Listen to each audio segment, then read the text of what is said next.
রাস্তায় বিভিন্ন রকমের ওভারহেড কেবল টানা হচ্ছে। বহু কর্পোরেটরা টানছে, টেলিকম প্লেয়াররা টানছে।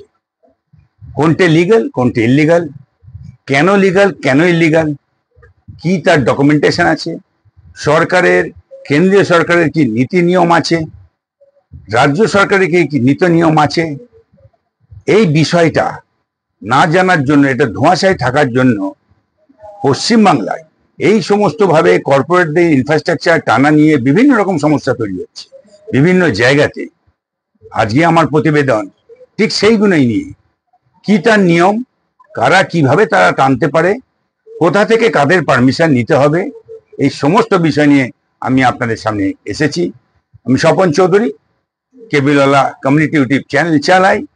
এই চ্যানেলের মাধ্যমে ইন্ডাস্ট্রি রিলেটেড সমস্ত রকম ইনফরমেশন আপনাদের সামনে পৌঁছে দেওয়াই আমার কাজ, যাতে এই সমস্ত ইনফরমেশনের বেসিসে আপনারা আপনাদের ব্যবসায়িক বিভিন্ন বিষয় আপনারা খবর নিতে পারেন, সেইভাবে আপনাদের যাবতীয় কাজকর্ম এগিয়ে নিয়ে যেতে পারেন।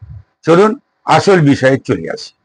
টেলিকম ইন্ডাস্ট্রি, এই টেলিকম ইন্ডাস্ট্রির মাধ্যমে ব্রডব্যান্ড পরিষেবা চালু হওয়া এবং গভর্নমেন্ট অফ ইন্ডিয়ার ডিজিটাল ইন্ডিয়াকে খুব অত্যন্ত সুন্দরভাবে এবং অর্গানাইজড ওয়েতে এটাকে একটা নেটওয়ার্ক ইনফ্রাস্ট্রাকচারের মাধ্যমে ভারতের বিভিন্ন জায়গায় পৌঁছে দেওয়া, তার জন্য কেন্দ্রীয় সরকার একটা আইন বার করে 2016 সালে।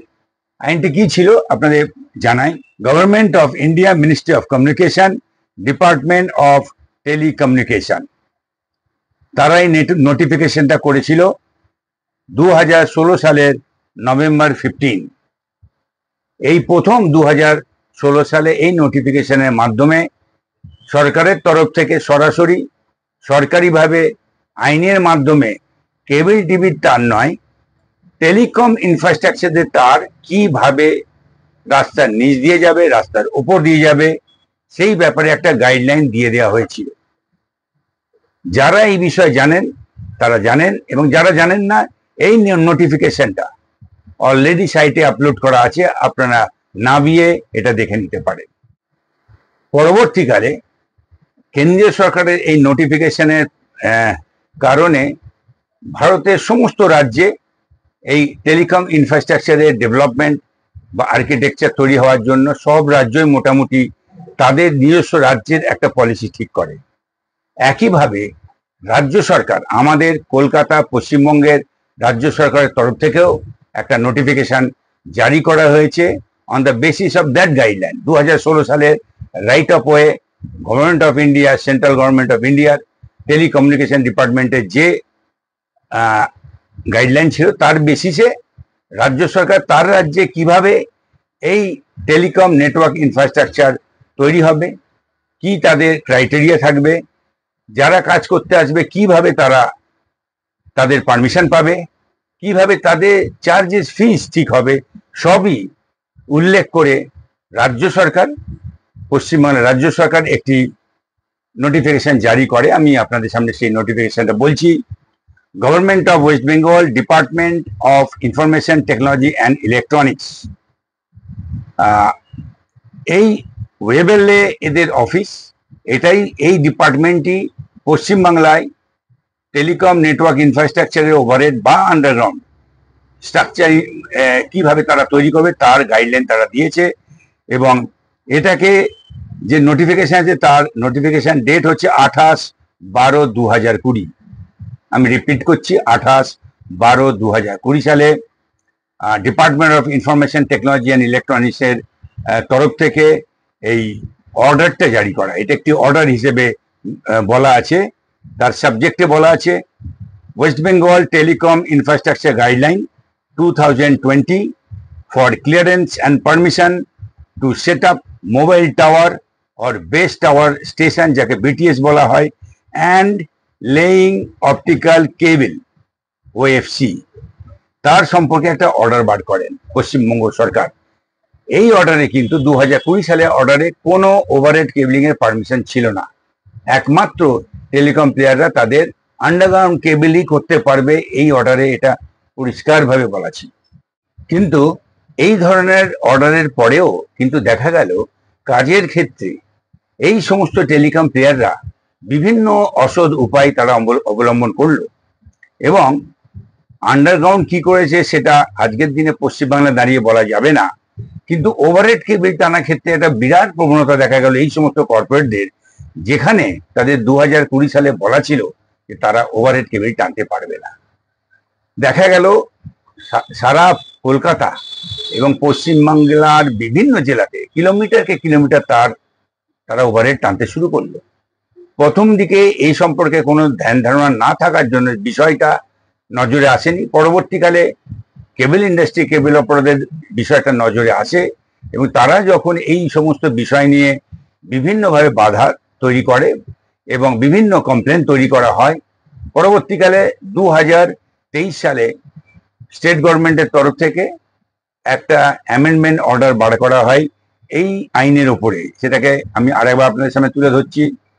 Government of West Bengal, department of information technology and ইলেকট্রনিক্সের তরফ থেকে যে অ্যামেন্ডমেন্ট করা হলো তাকে বলা হলো West Bengal telecom infrastructure guideline 2023। এর তারিখ হচ্ছে 20/4/2023। আমি রিপিট করছি, এপ্রিল মাসের 20 তারিখ 2023-এ এই অ্যামেন্ডমেন্ট অফ অর্ডারটা এলো। যে অ্যামেন্ডমেন্ট অফ অর্ডারে দেখা গেছে যে টেলিকম প্লেয়ারদের ওভারহেডের জন্য পারমিশন দেওয়ার কথা বলা আছে, কিন্তু যেটা গুরুত্বপূর্ণ বিষয় সেটা হচ্ছে যে এই পারমিশনের ক্ষেত্রে কিন্তু তার একটা ক্রাইটেরিয়া আছে। এই পারমিশনের ক্ষেত্রে প্রচুর ক্রাইটেরিয়া ছিল কিভাবে তারা পারমিশনটা পাবে। সেটার জন্য রাজ্য সরকারের অনুমতি পোর্টাল আছে, সেখানে তাদের অ্যাপ্লিকেশন জমা করতে হবে। তারপরে ডিএলসিসি নামে দুটো কমিটি আছে, যে কমিটি পুরো ব্যাপারটা ভেরিফিকেশন করবে এবং তারপর তাদের অনুমোদন পাওয়ার পর রাজ্য সরকারের কাছে যে পারমিশন বাবদ যে চার্জেস আছে সেটা জমা করবে। তারপর লোকাল অথরিটির কাছে সেই পারমিশন দেখিয়ে লোকাল অথরিটির কাছ থেকে পারমিশন নেবে। এটা হচ্ছে টোটাল প্রসেস। কিন্তু আজকের দিনে যেটা আমরা দেখছি, যেটা দেখা যাচ্ছে যে বিভিন্ন জায়গাতে তারা কোনো রকম পারমিশন ছাড়াই কাজ করছে। কিছু বিশেষ ক্ষেত্রে দেখা যাচ্ছে তারা লোকাল বডি, যেমন West Bengal state electricity board, এইখানে তাদের ডিপার্টমেন্টে পয়সা জমা করে একটা অর্ডার বার করে নিয়ে কাজ করছে। এখন এইভাবে কাজ করা কিন্তু কতটা বৈধ সে ব্যাপারে বিরাট প্রশ্ন আছে। এই ব্যাপারে একটা ছোট্ট ঘটনা ঘটেছে যেটা জানানোর জন্য আজকে আপনাদের সামনে আসা। হাওড়ার দাসপাড়া এবং জগাছা এরিয়াতে এইরকম ঘটনা দেখা গেছে। সেখানকার কেবল অপারেটরদের প্রচন্ড কমপ্লেন আছে এবং তারা সেখানে দলবদ্ধভাবে সেটা বাধা দেয়। সেখান থেকে পুলিশ ডাকে, পুলিশ আসে এবং পুলিশের ব্যাপারটা জানতে চায়। পুলিশের কাছে সমস্ত কাগজপত্র দেওয়া হয়। তাতে পুলিশের বক্তব্য, আপনারা ডিপার্টমেন্টে যান যারা এই অর্ডারটা দিয়েছে। যদিও অপারেটরকে থানাতে বলা হয় যে কোনো ডিপার্টমেন্ট, লোকাল অথরিটি এইভাবে অর্ডারটা দিতে পারে না, মেন পারমিশন আসবে আমাদের ওই টেলিকম ইনফ্রাস্ট্রাকচার গাইডলাইনের মাধ্যমে স্টেট গভর্নমেন্টের তরফে, তারপর লোকাল বডির ব্যাপারটা আসে।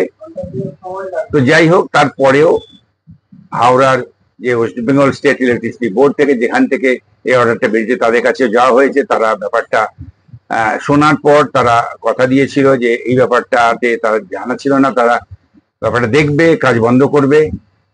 কিন্তু এখনো পর্যন্ত যা খবর আছে, কমপ্লেনের পর যে কাজটা ধীরে গতিতে চলছে সেটা ডাবল ট্রিপল হয়ে গেছে। বোঝা যাচ্ছে ব্যাপারটা হচ্ছে এখানে কোনো একটা অসঙ্গতি আছে।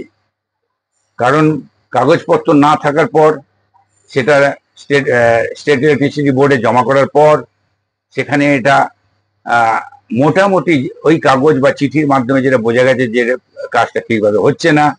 তাদের সেই ডিপার্টমেন্টের বক্তব্য ছিল তারা কাজটা করতে তাদের বারণ করবে, তারপরও কাজটা হচ্ছে, আরো দ্বিগুণ উৎসাহ হচ্ছে।